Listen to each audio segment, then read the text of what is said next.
মই আৰু তুমি বলা মই পৰীক্ষা লম সঁচাকে ভগৱান ন মিছাকে ৰাম ভগৱান হয় মই পৰীক্ষা লম হা তেতিয়া মহাদেৱে কৈছে হে দেৱী প্ৰত্যেকটা কামত মই তোমাৰ লগতে থাকো এটা ছায়াৰ নিচিনা তোমাৰ লগত থাকো কিন্তু এই কামটোত মই তোমাৰ লগত থাকিব নোৱাৰো কাৰণ ৰোগ তোমাৰ লাগিছে দৰৱ তুমি খাব লাগিব হয়নে বাৰু সব কামতো স্ত্ৰী আৰু মানে পুৰুষ দুইজনে একেলগে কৰে চাবনো ঘৰ এটা বনাবলৈ হলে পুৰুষজনক লাগে হয়নে বাৰু ক'তবাত কিবা খেতি বাতি কৰিবলৈ গলো পত্নীজনৰ মানে সহযোগটো বিচাৰে কিন্তু যেতিয়া ভৱ ৰোগ লাগি যায় আৰু ভগৱন্তৰ প্ৰতি যেতিয়া সংশয় হৈ যায় পাৰ্বতী কৈছে মই এইটো বোলে তোমাৰ লগত মই সাথ দিব নোৱাৰো কাৰণ ৰোগটো তোমাৰ লাগি গল তোমাৰ সংশয় হৈছে ৰাম সঁচাকে ভগৱান হয় না নহয় তোমাৰ হে সংশয় বেমাৰ তোৰ আছে তোৰ লগত মই টেবলেট খাব নোৱাৰো বেমাৰটো তোৰ হৈছে যেতিয়া তই নিজে টেবলেট খা আৰু তোমাৰ বেমাৰটো ভাল কৰ বোলে মই এটা বট গছৰ তলত বহি মই ৰামক ধ্যান কৰি থাকো তই যা পৰীক্ষা লবি না কি কৰিবি কৰি থাকিবি যা ও হৰি ৰাম পাৰ্বতীক পঠিয়াই দিলে সতী গ'ল আৰু সীতাৰ ভেক লৈ ললে যদি সঁচাকেই পৰম ব্ৰহ্ম হয় তেনেহলে ই মোক চিনি পাই সীতাৰ ভেক লৈ গৈছে দেই আৰু যদি সঁচাকে তেওঁ ডুপ্লিকেট ভগৱান হয় তেনেহলে সীতা সীতা বুলি দৌৰি আহি মোক আকোৱালি ল'ব আৰু আগফালে খোজ কাঢ়িবলৈ আৰম্ভ কৰি দিলে মানে ৰামৰ আগফালে গৈ আছে আপোনালোক মনত ৰাখিব যে যেতিয়া জীৱ ব্ৰহ্ম আৰু মায়া এই তিনিটা বস্তু জীৱ হৈছে কোন জীৱ ব্ৰহ্ম আৰু মায়া আৰু এই জীৱ ব্ৰহ্ম মায়া মায়া হৈছে কোন মায়া হৈছে সীতা হয়নে বাৰু আৰু ব্ৰহ্ম হৈছে ভগৱান ৰাম আৰু জীৱ হৈছে লক্ষ্মণ হয়নে বাৰু ব্ৰহ্ম মায়া আৰু জীৱ বোলে মায়া মাজত থাকে আৰু জীৱ বোলে তাৰ পিছত থাকে আৰু ব্ৰহ্ম আগফালে যায় মায়া মাজত আৰু জীৱ পিছফালে যায় কিন্তু আগফালে গৈ আছে মায়া হয় না কোন বোলে সীতা গৈছে সেইটোতো হ'ব নোৱাৰে তো মানে পটককে ৰামে চিনি পাই গ'ল মহাদেৱৰ পত্নী আকাশ মাৰ্গত গৈ আছিলে দূৰৰ পৰাই শিৱই মোক নমস্কাৰ কৰিলে সচ্চিত আনন্দ বুলি সেৱা জনাই কিনি গুচি গ'ল আকৌ পাৰ্বতীৰ লগত লৈ আছিলে পাৰ্বতীৰ সংশয় হ'ল তো পাৰ্বতীক কৈছে যে তুমি সংশয় নকৰিবা এইটোৱে ৰাম হয় এইজন ভগৱান হয় তুমিও সেৱা কৰা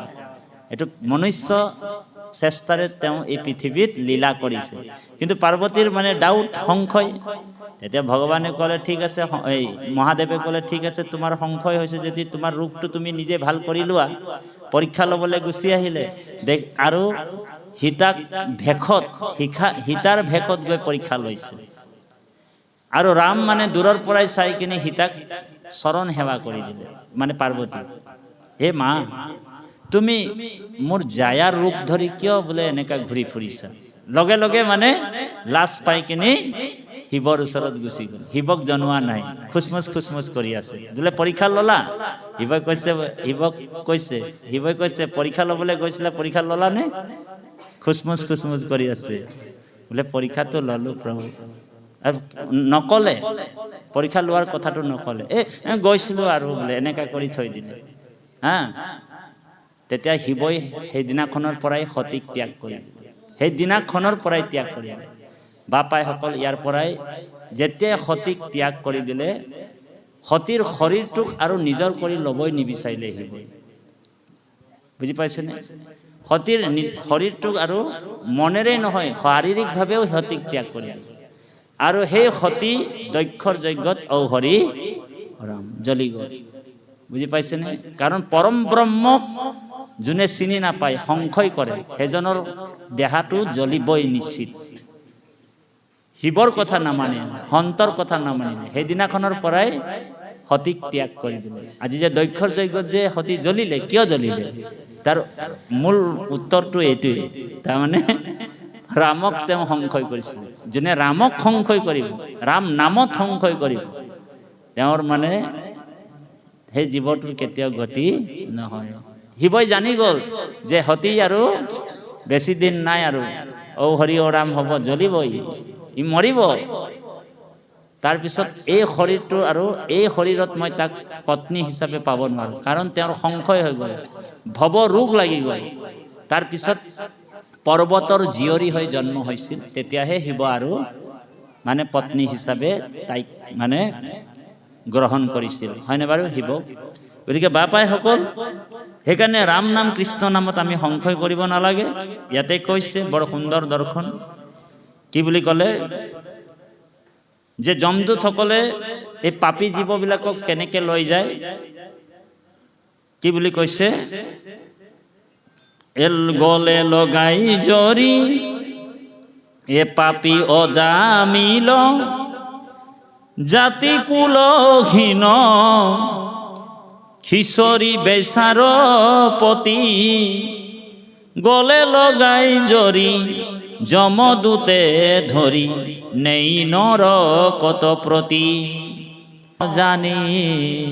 গতিকে হৰি সন্তোষৰ আৰু কাৰণ আমি নাজানো, কি বোলে ভগৱানৰ নামেই সমস্ত জগতক তাৰিব পাৰে, নামে নাতাৰিলে জীৱ তাৰিব নোৱাৰে বুলি কৈছে। সেইকাৰণে নামৰ আশ্ৰয় আপুনি মই কৰিব লাগিব।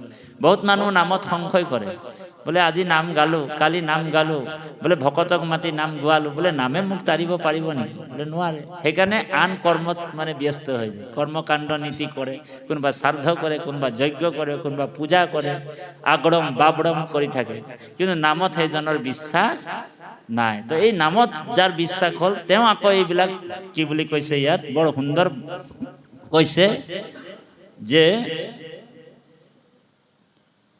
এ ৰাম নাম কীৰ্তনত পৰে মনুষ্যৰ নুহি কৰ্ম বন্ধ ছেদ সমস্তে সংসাৰ নামেহে উদ্ধাৰ কহিলো পৰম বেদ ইহাৰ প্ৰমাণ সুলভে জানিবা যিজনে নাম কৰলৈ আৰু তাৰ আউৰ তীৰ্থ ব্ৰত মন নপৰৈ। তেওঁক তীৰ্থ ভ্ৰমণ কৰিব নালাগে, তেওঁক জপ কৰিব নালাগে। বহুত মানুহে মালা জপ কৰি থাকে, ৰাম ৰাম ৰাম ৰাম ৰাম ৰাম, বোলে ৰাম নাম ৰাম ৰাম কৰি থাকিলে কিটো হ'ব, হয় না বাৰু।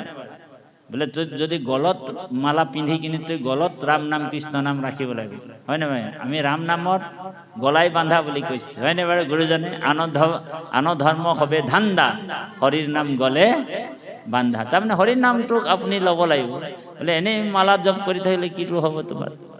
বোলে মালা জপ কৰতে কৰতে মনটো যদি মালাৰ জপত নাই, বোলে ক'তবাত বেলেগত আছে, এনেই জপ কৰিতে দেখাই কিনি তো লাভ নাই। সেইকাৰণে আমি কাহে বোলে মালা ফিৰতে, বোলে মালা কিহৰ কাৰণে মানে এনেই ফিৰাই আছো, তো বোলে আচল বোলে মালা গলত তুমি ডিঙিত বোলে ৰাম নাম কৃষ্ণ নামৰ মালা পৰিধান কৰিব লাগিব। আমি এতিয়া ৰাম নাম কৃষ্ণ নাম ডিঙিত অৰ্শ নিশে ৰাম নাম ল'ব লাগিব দেই। বোলে মুড়ি ফুটা দি আখৈ ফুটা দি আমাৰ ৰাম নাম কৃষ্ণ নাম আহিব লাগিব। এজন ভকত আছিলে, তেওঁ সপোনতো ৰাম ৰাম ৰাম ৰাম ৰাম ৰাম কৰি থাকে, কৃষ্ণ কৃষ্ণ কৃষ্ণ কৃষ্ণ কৰি থাকে। এই অভ্যাসটো আমি আহিব লাগিব আমাৰ দেই। গতিকে আহি যাব। বোলে স্কুল মাষ্টৰজনে কেনেকৈ বোলে ৰাম নাম কৃষ্ণ নাম কৈ থাকিব এনি টাইম, বোলে তাৰো ব্যৱস্থা গুৰুজনাই দিছে। বোলে শ্ৰৱণম কীৰ্তনম অৰ্চনম বন্দনম দাস্য হাইক্য আত্মনিবেদনম ইতি পুমা চাবিত বিষ্ণু ভক্তি চ নৱলক্ষণ। বোলে স্মৰণ ভক্তিটো তেওঁকো দিছে, তেওঁ বুজায়ো আছে, কিন্তু ভগৱানক স্মৰণ কৰি আছে। তেনেকুৱা ধৰণৰ বোলে শিক্ষকজনেও ৰাম নাম কৃষ্ণ নাম স্মৰণ কৰি ল'ব পাৰে। গোটেই সকলোকে ব্যৱস্থা কৰি দিছে দে বাপাইসকল। গতিকে তাৰপিছত কৈছে বৰ সুন্দৰ দৰ্শন কৃষ্ণ। আমি মাজে মাজে এটা কাহিনীও ক'ব লাগিব, নহ'লে আপোনালোকক অকণমান আমনি লাগিব পাৰে দেই।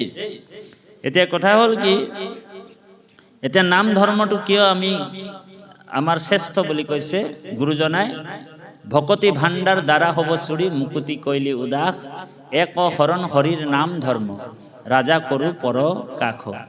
বোলে ভকতি ভাণ্ডাৰ মানে হৈছে ভঁৰাল, দুৱাৰ মানে হৈছে দৰ্জা, সকলোৰ কাৰণে মুকলি কৰি দিছে কোনে, মহাপুৰুষ জগতগুৰু শ্ৰীমন্ত শংকৰদেৱ, হয়নে। সেইকাৰণে এই হৰিৰ নামটো আকৌ গুপ্ত কৰি ৰাখিছিল দেৱতাসকলে দেই। এই হৰিৰ নাম গুপ্ত ভৈলা মনুষ্যত পূজা ৰৈলা বুলি দেৱগণ ৰংগ কৰৈ। বোলে হৰিৰ নাম গুপ্ত কৰি কি কৰিলে, গুপ্তম হৰিয়ম যশ বৈষ্ণৱম বিপুলাম কীৰ্তি দেৱতা। হৰি নামটো গুপ্ত কৰি ৰাখিছিলে দেৱতা। শংকৰ স্বৰূপে আহি মহাপুৰুষ জগতগুৰু শ্ৰীমন্ত শংকৰদেৱে হৈছে ভগৱান কৃষ্ণ দেই। শংকৰদেৱ কোন বোলে? জেনেৰেল মানুহ নহয়। কোন বোলে? ত্ৰিভুৱন বন্দন দৈৱকী নন্দন জুহৰি মাৰল কংখ জগজন তাৰণু দেৱ নাৰায়ণ শংকৰ